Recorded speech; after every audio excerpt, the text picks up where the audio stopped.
I am the son of a healthcare worker. Like so many of you, I've learned over the past 10 months that there is certainly some fear in getting sick and contracting the coronavirus yourself, but the greatest fear is for your loved one going into hospitals and clinics all across this country each day, doing their job, taking care of their patients, but also running extreme risk of catching the coronavirus. My mother would imagine doing no differently. Like healthcare workers all across this country, she believes in advocating for public health and taking care of her neighbor regardless of the circumstance. But I must tell you that as her son, when President Biden and Vice President Harris won this election, it was a true sigh of relief for me.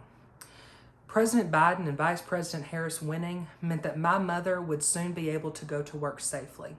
It meant that we as a country would soon again lead with science. It meant that we would expand access to vaccines, and it meant that we would finally be honest with ourselves and with those around us about the very real health threat that we are still experiencing to this day.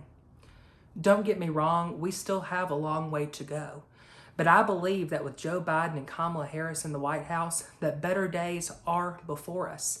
I believe that soon COVID-19 will not be a present-day horror in which we have to live, but instead will soon be a new page we must insert into our history books. I congratulate Joe and Kamala for their win. I congratulate our country for this decision. And most importantly, I thank my mother and healthcare workers everywhere for their service to our country.